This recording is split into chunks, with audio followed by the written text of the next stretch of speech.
Hello guys, welcome to my YouTube channel. My name is Harjeet Kaur. हम कर रहे हैं लूसेंट जीके के ऑब्जेक्टिव क्वेश्चंस, जिसमें हमारा ज्योग्राफी सब्जेक्ट चल रहा है और इसमें आज हम डिस्कस करेंगे मिसलेनियस क्वेश्चंस ज्योग्राफी के। राइट, तो ये वाली जो वीडियो है ये ज्योग्राफी की लास्ट वीडियो है। इसके साथ ही हमारे ज्योग्राफी के जो MCQs है वो ख़त्म हो जाएंगे। राइट, तो शुरू करते हैं मिसलेनियस क्वेश्चंस। तो फर्स्ट क्वेश्चन है आज का, कंसिडर द फॉलोइंग पेयर्स। एक साइड सेंटर दे रखा है, दूसरी साइड प्लेस दे रखी है। तो सेंटर क्या है? Centre for environmental management of degraded ecosystem. ये कहाँ पे है? न्यू दिल्ली में है, बिल्कुल सही है। सेकेंड है centre of social forestry and eco rehabilitation. कहाँ पे है? इलाहाबाद में है, ये भी बिल्कुल सही है। थर्ड है national coral reef research centre, Thiruvananthapuram में नहीं है। National coral reef research centre Anna university में है। अन्ना यूनिवर्सिटी कहाँ पे है? तमिलनाडु में। राइट, तो सी वाला जो है ये रॉन्गली मैच्ड है। तो आंसर आ जाएगा हमारा option B, A and B. Next है, in the government of India under which ministry is the national river conservation directorate. National river conservation ये कौन सी मिनिस्ट्री के अंडर आता है? ये आता है ministry of environment and forest. अब ये जो मिनिस्ट्री वाले क्वेश्चन है ना, ये भी इंपॉर्टेंट हो जाते हैं एग्जाम पॉइंट ऑफ व्यू से। राइट, तो जो मिनिस्ट्रीज है कौन सी मिनिस्ट्री के अंडर आती है, तो ये वाला जो लर्न करना ये भी इंपॉर्टेंट हो जाता है। नेक्स्ट है, about 30% of India's area lies in 3 states of. India का 30% एरिया कौन सी 3 स्टेट्स में लाई करता है? तो वो है राजस्थान, मध्य प्रदेश एंड महाराष्ट्र। इंडिया में एरिया वाइज सबसे बड़ी स्टेट कौन सी है? तो वो है Rajasthan. Right, area wise Rajasthan है, पॉपुलेशन वाइज यूपी है। नेक्स्ट है, arrange the following Indian states in chronological order according to their formation and select the correct answer by using the codes given at the end. अब हमने बताना है कि कौन सी स्टेट कब बनी थी, ठीक है, और कौन सी स्टेट कब बनी थी उसके अकॉर्डिंग उस क्रोनोलॉजी में उसको हमने अरेंज करना है। सबसे पहली स्टेट इन्होंने यहाँ पे दे रखी है छत्तीसगढ़। छत्तीसगढ़ ये कब बना था? ये बना था 2000 में। छत्तीसगढ़ जो था ये मध्य प्रदेश से अलग होकर एक नई स्टेट बनी थी। कब बनी थी? 2000 में। अरुणाचल प्रदेश ये 1987 में फॉर्म हुआ था। झारखंड ये भी 2000 में बनी थी। झारखंड बिहार से अलग हुई थी। और जो सिक्किम स्टेट है, सिक्किम स्टेट बनी थी 1975 में। अब यहाँ पे प्रॉब्लम आती है, छत्तीसगढ़ और झारखंड की दोनों 2000 में बनी थी। अब इनमें क्या है, जो छत्तीसगढ़ है ये बनी थी 11 नवंबर को और झारखंड बनी थी 15 नवंबर को।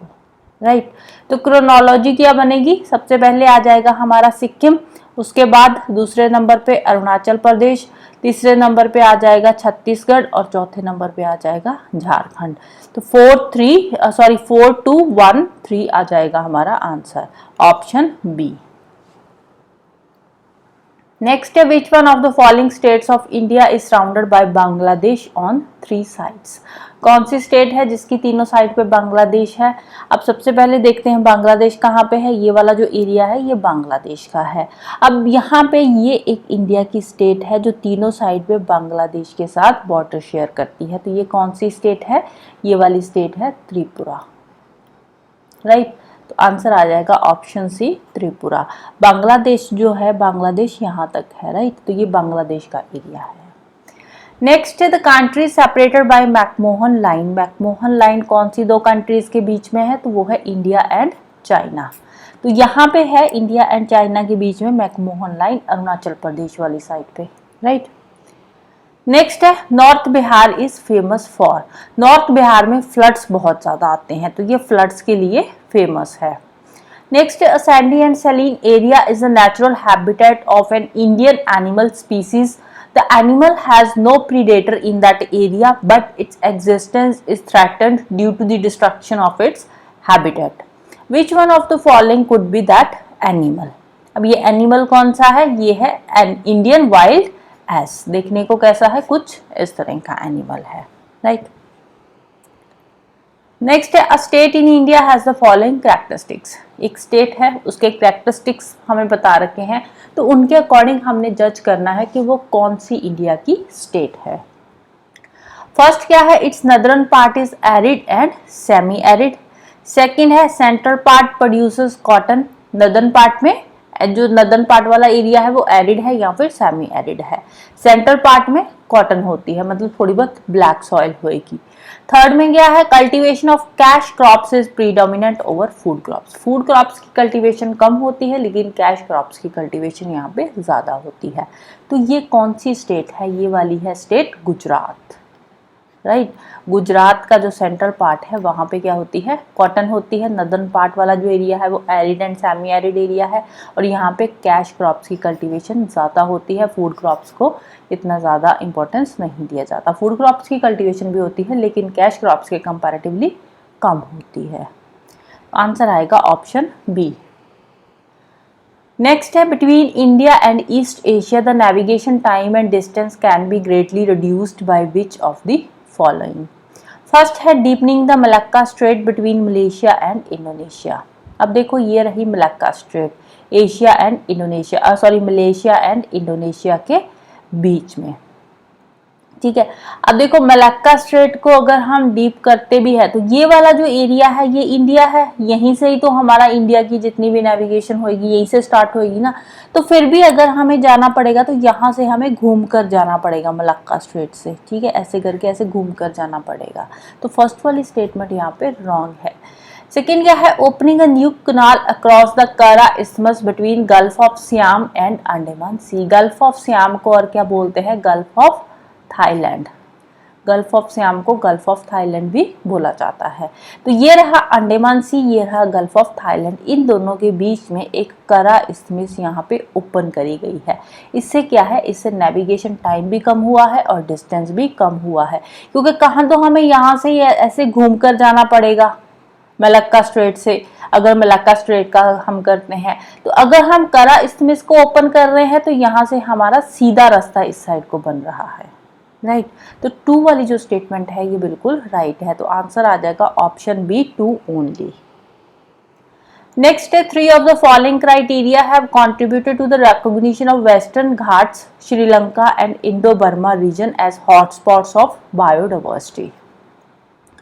तो कौन सी कंडीशंस है इसमें से जिससे हमें पता चलता है कि जो वेस्टर्न घाट्स, श्रीलंका और इंडो बर्मा वाला एरिया है ये बायोडाइवर्सिटी हॉटस्पॉट एरिया है।